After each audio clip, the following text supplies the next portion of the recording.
It's the Cannon Sports Podcast. On today's episode, we're joined by the defensive coordinator of the Warren High School football program, Adam Leonard.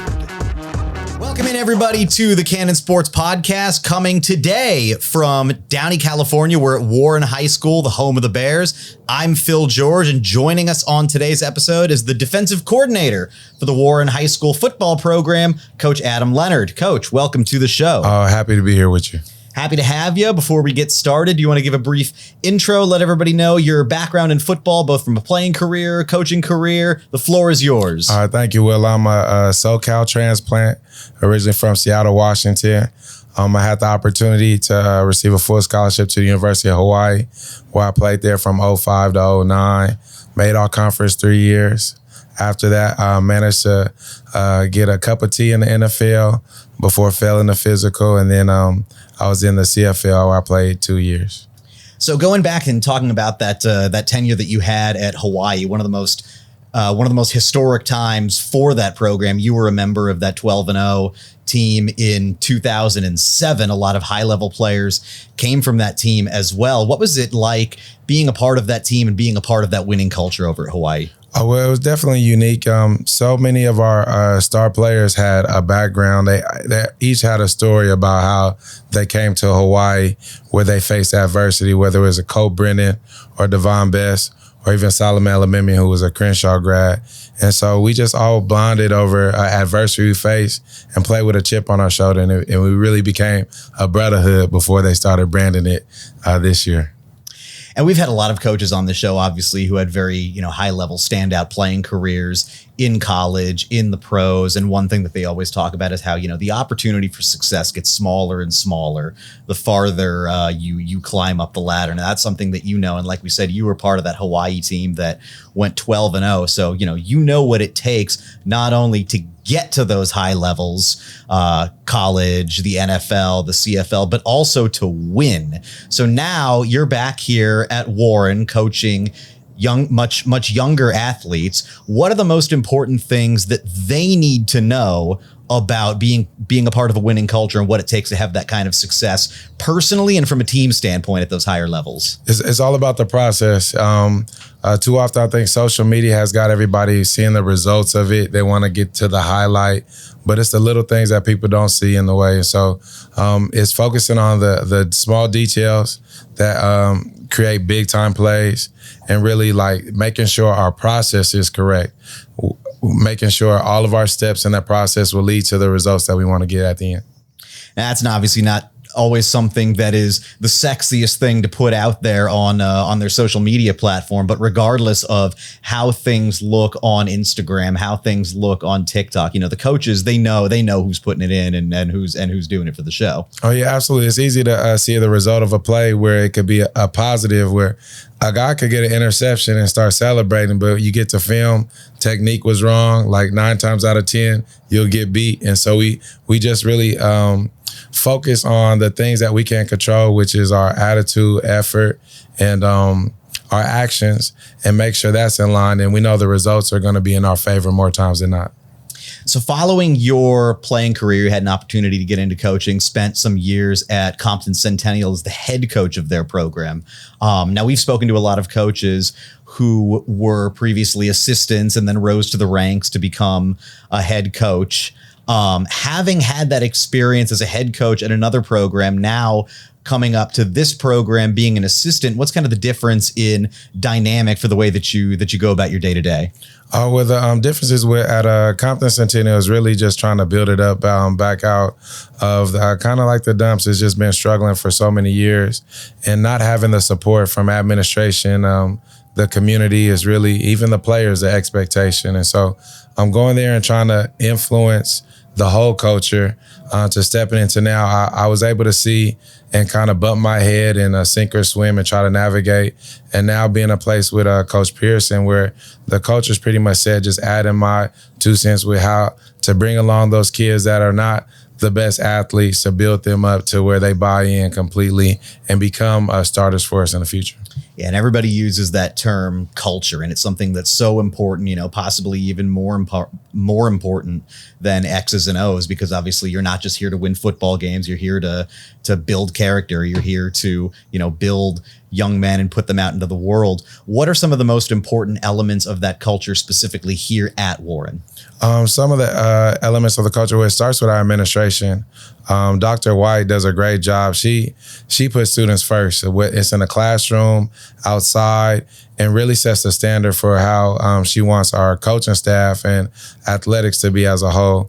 As far as the football side of it, we really focus on the person, not the player, where it's all facets. We got to take care of academics. We got to take care of the character, how you behave and who you are outside of the football field. And knowing that when you get those things right, it will bleed into football. In reverse, we know if there could be the best athlete you have, but if they're having character issues, that will start to not only bleed into life outside of football, but that will bleed into football as well, where they would have all the ability in the world, but they would never meet that standard or what they felt like they could accomplish. And given your previous experience as a head coach, being not solely responsible, but mainly responsible for being the guy to build that culture and instill it at your program over at Compton Centennial, now that you're here and the onus isn't so much on you to be that guy in its entirety, but I'm sure having had that experience helps you in your role needing to do that here. Yes, absolutely. Even with Coach Pearson, is a great leader of men. And like all of us, there may be some blind spots. And so from my past experience, I'm able to at least proactively try to negate some things that Coach Pearson may not be aware of, and just try to offer that support where I know now I have a larger sense of what his expectations are. And so I'll be able to help him navigate those needs and those requirements at his position. Awesome. Let's get into the football side of things. We had Coach Pearson on the show about a year ago, and the last time we spoke, it was just before playoff time in the CIF. The program was 8-1 and had just taken home the league title in the San Gabriel Valley League. Unfortunately, fell in the first round of the CIF playoffs to Corona Del Mar, but finished the season ranked number 33rd in the state. Flip the page. This year, your team is 1-0, coming off season opening win against Lucerna, ranked 20th in the season now, or in the state rather. Now, by the time our viewers are tuning in, your week 2 game against Grossmont will already have been in the books. So that's the basics. If you will, catch us up on what has happened between the last time we spoke, last October, November, and now, how your team has looked through summer and camp, and who has stood out to you in the first week of the season here. There's been a revamp offensively, especially with our offensive line. And a lot of our guys are young. Right now, I believe that we do not have a senior on the offensive line. And so just get them built up to speed at the varsity level. So that has been unique, has been a challenge, but it's been awesome to see their growth throughout the spring, summer, and now the season. I say defensively, we are still strong as ever. We had a couple of defensive backs that left us as seniors. We had an unfortunate loss with Smiley, Jalen Conish over the spring that really, in that loss, it helped build a closeness to our team that cannot be replaced or duplicated anyway. And so with that devastation, that tragedy that happened with our program, you see a true sense of family that started to take place, where we're really, instead of just playing for individuals, we're playing for each other. And it's still just trying to get it right with knowing that now it's instead of being the hunter, we're being the hunted in some cases, where teams are really going to get up for playing us, especially with our high-profile quarterback and the success we had. So it's really preparing them just like, we got to work. Every single day is a day to get better, and it's never going to be easy. And so that's what we've been trying to instill. And I feel like the Lucerna was a great challenge, where we were challenged, and that was a good eye-opener for us to know how we need to prepare moving forward. You mentioned your quarterback. It's obviously impossible to talk about this program without talking about Nico Iamaleava. He was fantastic over the last 2 seasons as your starting quarterback. 3,200 yards, 50 touchdowns. He only threw 2 interceptions, a top 5 recruit nationally off of everybody's ranking service, committed to the Tennessee program, one of the most recognizable names in high school athletics nationally. And with all of the eyes on him, he made the announcement in the spring that he was going to be transferring to Long Beach Poly for his senior season. Ultimately, that didn't happen, and he's back on your campus right now. Obviously, there's some things that, we can't necessarily go into as how that process played out, but regardless of the how and the why, how big is it that he is back here on your sideline, and what does he bring to this program? Oh, man, it is huge for us. And one thing, and you could tell even in that process that happened, the closeness that he had to his teammates and his players never changed. They were still in constant communication. A lot of our guys were traveling on their 7-on-7 team and continue to play with them. And so, the relationship there, that bond was never broken. And so him being here, you see his one thing that with all the skills that he have in the world, he works hard. And he helped set the standard where, with all the recognition that he's been receiving over the past year and all the accolades, his work ethic hasn't changed. And the way he carries himself, and he's a grinder. And so it's been a wonderful addition. Definitely wasn't expected, but it's just a blessing since he's been back. And it allowed our players to be in more natural positions for them. And he came back like he never left. And our kids were excited for him to be back. And it is great for our program. Yeah, you talk about all of the accolades, all of the attention that he gets with seeing his name in the media, with seeing his name plastered all over the recruiting boards, him and every other athlete in a similar position. It's easy to forget sometimes that these are, 16, 17, 18-year-old kids. They're kids. Yeah. How has he done at handling all of that attention, and what sort of example can it provide to his younger teammates who may find themselves in a similar position, years from now? One thing I would say, just speaking to the character and his upbringing, even in our trip to Hawaii, just different events, seeing him unasked, just cleaning up, serving. Like, he really has a servant heart where if there's a need, whether it's doing the dirty work, the stuff that's not celebrated, he steps in that role. One thing I've been really impressed with, especially you think now it's more of a business for him than it ever been, but the way he plays the game is just like a kid that's playing Pop Warner, and he just likes to run around and have fun. And so that's just really his humbleness of knowing how good he is, but it's the way he plays the game and how he carries himself off the field is just amazing to witness. And it really is credit to his upbringing, his family, and he's just a wonderful son.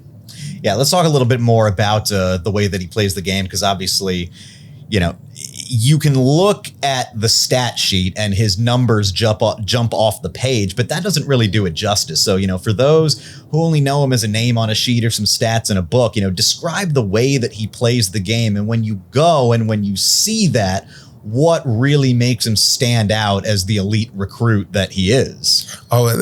Extending the play. It's almost like he's running. You're like, no.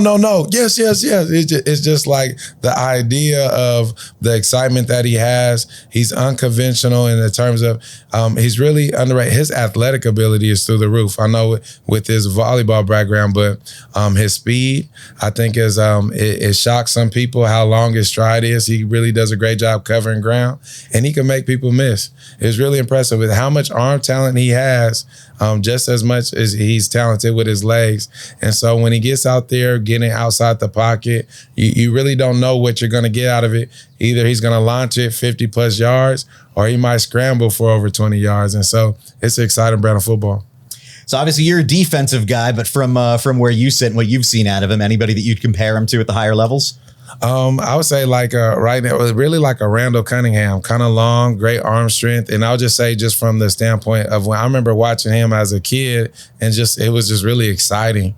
And so I would say just without knowing all of the technical aspects, and I'm pretty sure quarterback coaches may kill me, but just like his length and how long he is and how he's just able to do whatever he wants on the field, I would say that's the name that comes to me. So you used the word unexpected a little bit earlier when you were talking about his, I guess not addition, his re-addition to the squad. And it was so unexpected that you guys went out and picked up Darius Cowens, quarterback transfer from Pacifica. He came in to fill the, supposed void that was going to be left by Nico. Nico's back. Now Darius is playing wide receiver and safety. What does it say about his athletic ability to train all summer to be the starting quarterback, and then a few weeks before the season starts, you're actually going to be catching and defending passes instead of throwing them? Well, it speaks to the type of young man that he is. Definitely came with the expectation of playing quarterback. And I think in his mind, and the conversations we're centered around it, it's just like, how do you feel? I know that with all that happened, we didn't consider those things lightly. But a lot of his recruiting has been coming as an athlete.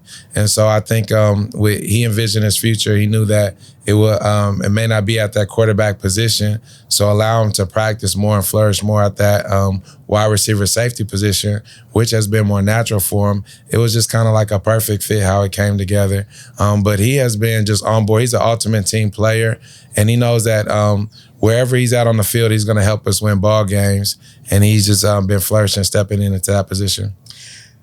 So now wide receiver and safety are more natural positions for him. That wasn't necessarily the plan going into this season, but given that, were there any designs on trying him out at either of those positions before Nico came back into the picture?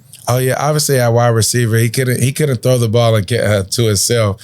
So that was definitely a new entry. But definitely at the safety position, there's always discussion there of just how we're able to utilize him and his athletic ability. He's one of our best athletes on the field, and so the more that he could be on the field, the more it would help our football program. So we did discuss it, but once that need changed at quarterback, he was all for it, being able to go out there and make plays, which he has done so far in the season. Yeah, I mean, last game, all he did was catch 4 balls for 105 yards and a touchdown. Nico only had 173 yards through the air the entire game, and Darius still found a way to get over the 100-yard mark. So, early on through just the one game, looking like a pretty potent connection that you have out there. Oh, absolutely. And he made a number of different tackles and even was in a position to pick off some ball. I know that he has a couple of defensive plays he won back where he could get those interceptions. Yeah, so unexpected for sure, but it definitely looks like that you guys have something going on that front. And you hit on it earlier, obviously that says a lot about his athletic ability to be able to make that pivot and do so at such a high level, but it also says a lot about his character to be willing to make that sacrifice on the fly. But even beyond that, to me, and I know this is something you'll agree with because we just talked about it a couple of minutes ago, it says even more about the culture of this team that you have guys that are bought in like Darius and are willing to make those sacrifices for the good of the program and for the good of, their brothers. So a move like that, what does that signal, even if it's just one player, what does that signal to the entire team about the culture that you guys have here? Really putting the team first. I know Coach P, this is my first full year that I've been when I came in last August. And I know since he came in, his big push has been team first and having a servant's heart, being able to consider those ahead of you and be considerate of others. And so those aspects that will carry you far off the football field has definitely been the model for us on the football field, where is what the team needs for us to be successful, being willing to do that, even if it may sacrifice personal glory or success. More than perhaps any other season, transfers figure to play a very prominent role on a lot of successful teams this year. This was a big topic of last week's show that we did with Tarek Fatal, the sports writer for the LA Daily News.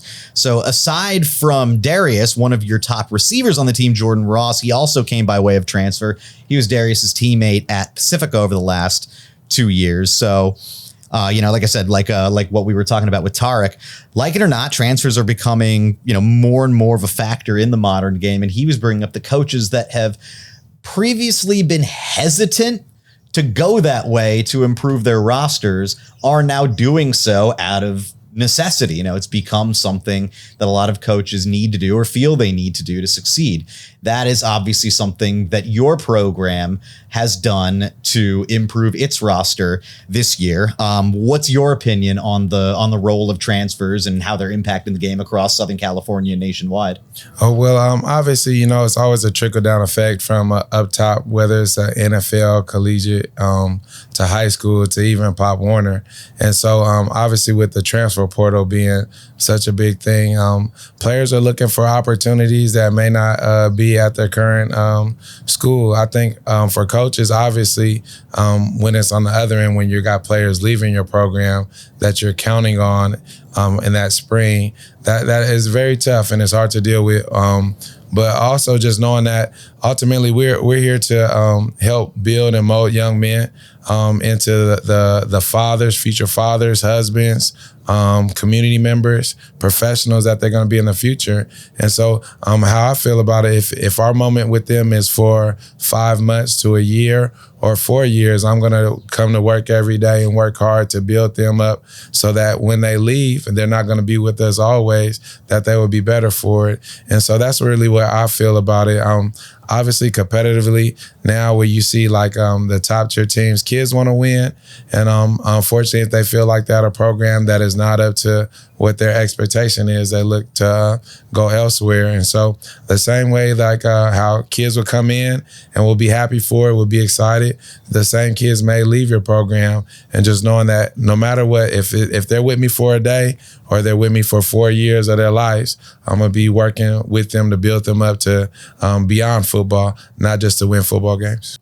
All right, let's go ahead and get into some of your upcoming schedule. We're time traveling past your week 2 game because by the time our viewers tune into that episode, that one will be over. But we're hoping that you guys will be 2-0 coming out of that one, going into a matchup with the number 14 team in California. That's going to be a road game at Serra Gardena on Friday. So that's a rematch from last season's non-conference schedule. You beat them 14-0 on your home turf. This year, they're off to an 0-2 start, albeit, those are two very good teams in Orange Lutheran and Long Beach Poly, and they boast two of the best cornerbacks in the game, Roderick Pleasant, Dakota Fields, and a great running back in Sincere Rainey.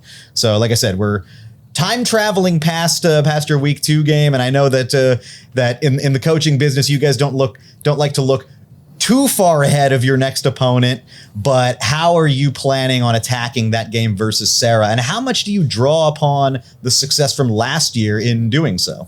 Obviously, you want to look at the film and see the things that they were successful at against us and where we were successful at against them. I think we would definitely have correlations. Last year, obviously, the quarterback position looked a lot different for them with their 4- or 5-star quarterback, Malik, who is now at Texas. And so I think it would look similar with they want to establish the run game. So defensively, we know that we have to stop Rainey. We have to contain Mitch. Jay Mitch, we have to do the things to make sure we force them to pass the ball. And offensively, we know that we got to win our one-on-one matchups, which is going to be really difficult, as you mentioned, with their great cornerbacks. We know that they're going to be athletic. They're going to play man. And so we got to make sure we lock in with our scheme, make sure we're where we need to be to help Nico get that ball out and win the one-on-one matchups. And, every game matters. And, of course, anybody can beat anybody on any given day. But, with no disrespect to any of your previous opponents, this Serra team is definitely on a different tier and frankly probably the best team that you'll face in the regular season before playoffs roll around. When you play a team of that caliber, especially in the early season, how valuable is that of a learning lesson and how much does it teach you about your program and where they stand in all different aspects at that point in the season? Oh, it is huge for us, especially last year. You could look at 2 key games that happened before the playoffs where we were in a dogfight. Obviously, one of them was Serra, and we know every year Downey is going to be a tough matchup, no matter the skill level of their athletes or whatever it may be. A rivalry is a rivalry, and it is real. And so it is always great because we know it's going to be a 4-quarter game. They're going to have some success that we got to bounce back from. and we're going to be successful, and we're going to struggle at times, but stay in the course. And so that is huge for us. I think this year with Sarah, it is obviously one of the most athletic teams that we're going to face, but the realignment of our league, we got some tough competition coming up that we didn't have to deal with last year in Mayfair and La Mirada as well. So given that, what are some of the most important things that you and the rest of the coaching staff are going to be looking at during that game against Sarah, whether from a football standpoint or anything pertaining to attitude, body language, anything? What are the most important things that you have your eyes on? Consistent doing your job. I think we really preach the Superman is not real. All right, it's about 11 men working together, doing your individual job for us to have team success. And so when you get tight games, you're looking for kids not to make the superhero play, just make the ordinary play all the time. And so our big thing is not to play out of character.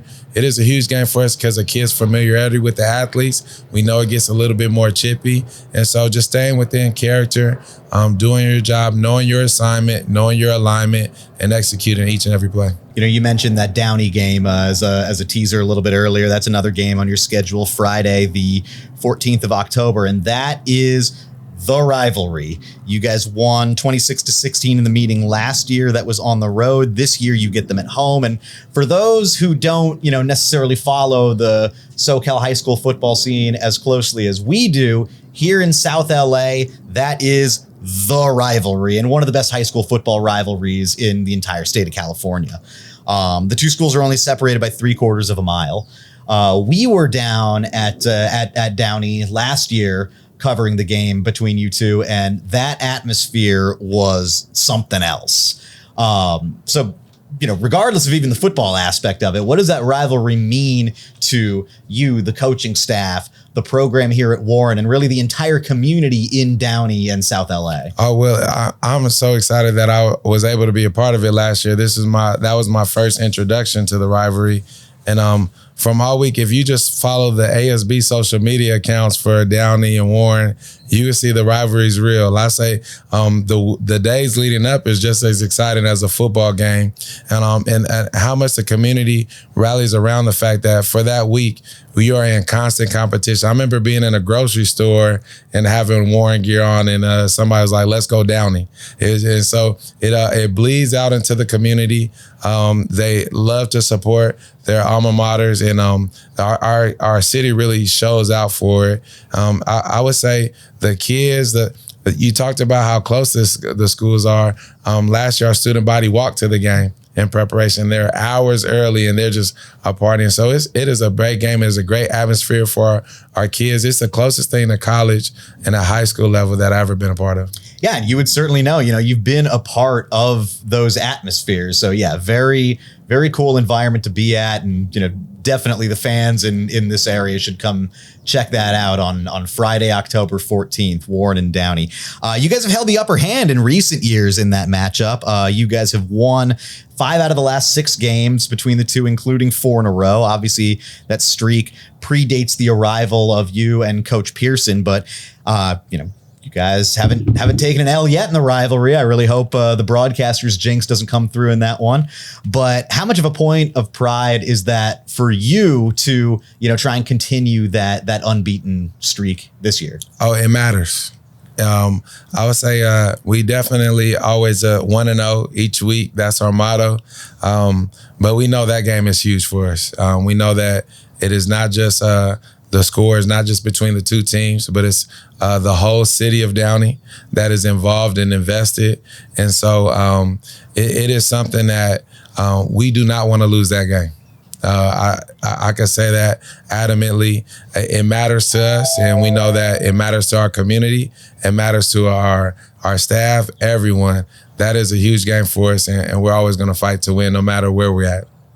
So before we close out, like I said, we're still in the early season, and there's still so much that you have to see, still have to learn about your team as you go through the schedule. As we said at the top of the show, last time we were out here, you guys had just won the league title, preparing for a playoff run. This year, What are some of the biggest reasons that you feel that your team has what it takes to be atop that league when the season ends again in 2022 and make a run even deeper into the month of November? I'll say the motto of next man up. I think over the last couple of years, we've been kind of top heavy with our personnel and just the preparation of everyone on our roster with knowing that they could be one play away. And so that has been adding some depth to our team. I would say the belief in knowing they did it before with our guys that were 8-1 last year. We know how close we were. Corona Del Mar game, we had unfortunate injuries that game, but we know that can happen, and so everybody needs to be prepared for that. And so the success that we had, how close we were, and the ability of our players, we know we're playing for a CIF. It's a CIF title. It's not a secret. We're not kind of shying away from it. We have full expectation to be there late in the school year and or late in the fall, and we want a Thanksgiving practice. That is the thing. We want a Thanksgiving practice. Well, we want to wish you the best of luck from Cannon Sports this Friday and the rest of the season. Coach, thank you so much for joining the show. All right, thank you for having me. I really appreciate it. All right, appreciate you coming down. And if you haven't already, please make sure to hit the like button, subscribe to this channel, share the show with your friends, and we will see you next time on the Cannon Sports Podcast. Thanks for tuning in. Make sure to subscribe and follow on Instagram at Cannon Sports, TikTok at Cannon Sports Official, and of course, cannonsports.com for all your sporting goods needs.